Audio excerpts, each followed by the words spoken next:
Pangeran Kanduruan. Pangeran Kanduruan itu anaknya Raden Patah.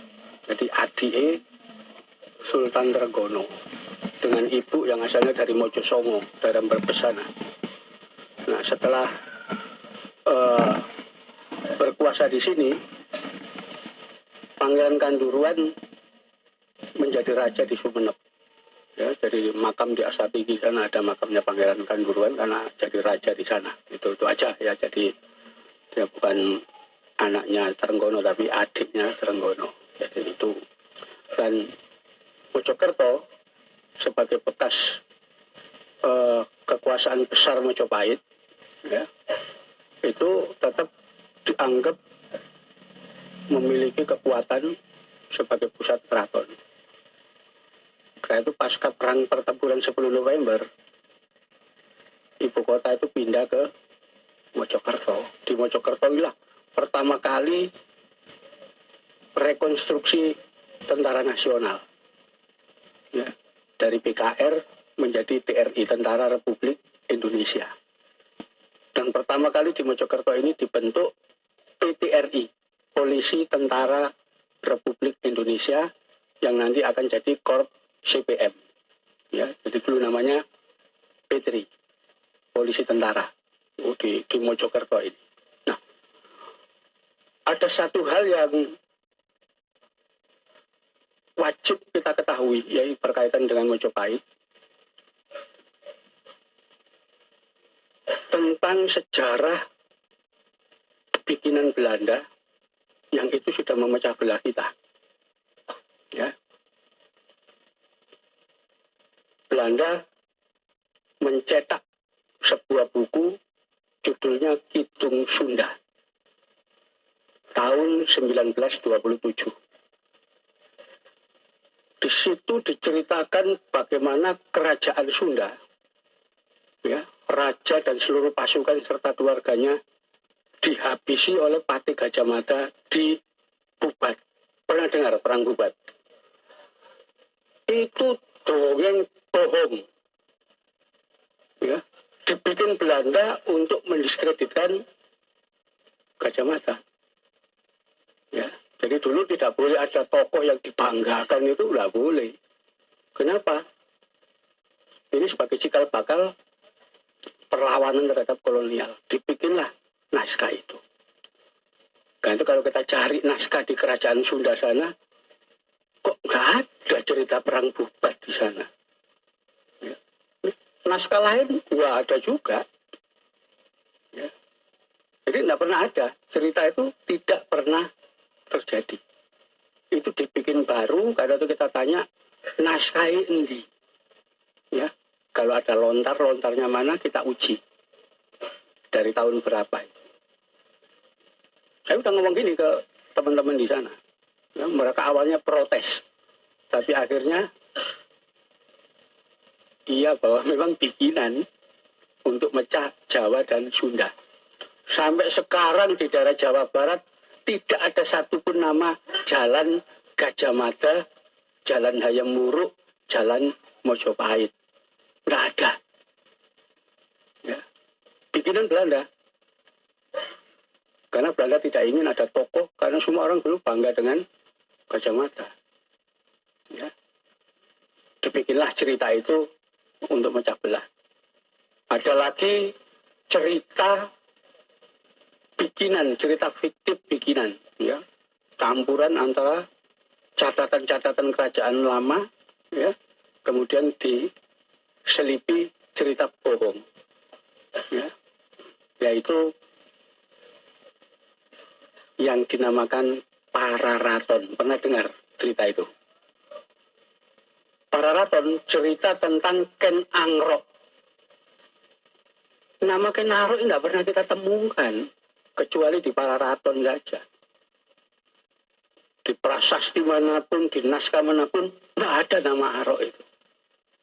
Ya, itu ditulis 1920, ketika mulai muncul pergerakan-pergerakan nasional, di mana pelopornya orang-orang mulai zaman Diponegoro itu orang keraton semua.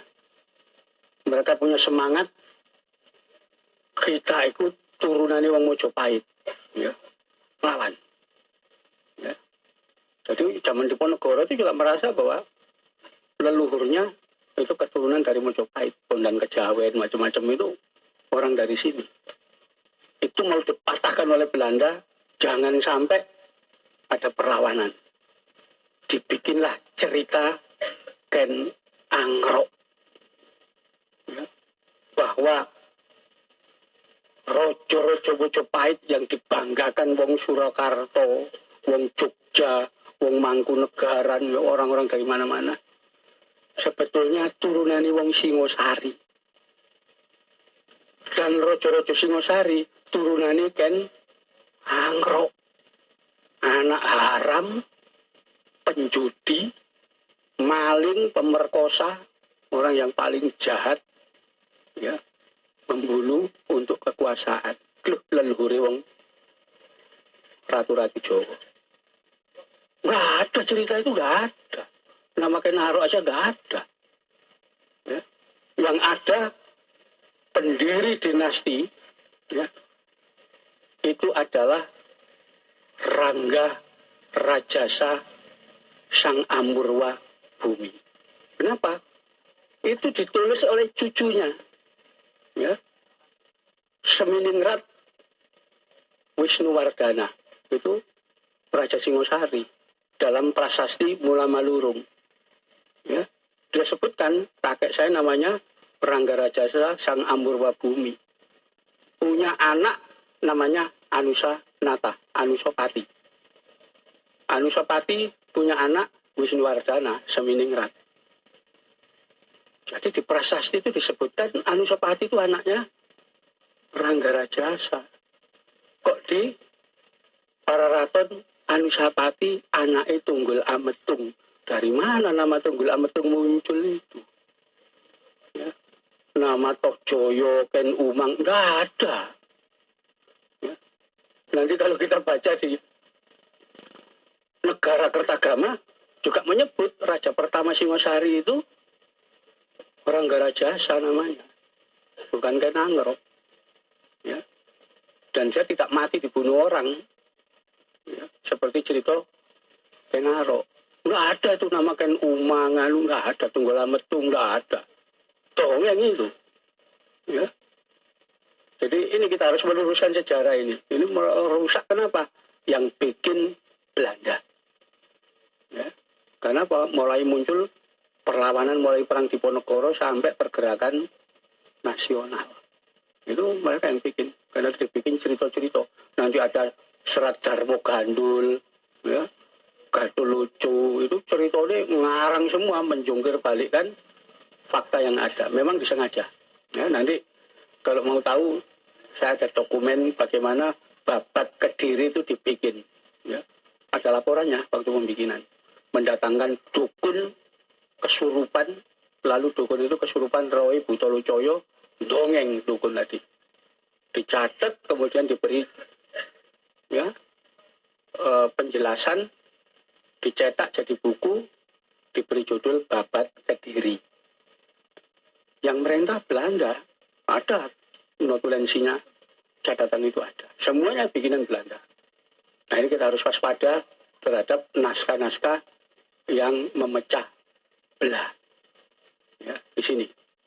Jadi itu yang perlu kita ketahui. Jadi jangan percaya kalau ada peristiwa Bubat itu pernah terjadi. Itu tidak pernah terjadi.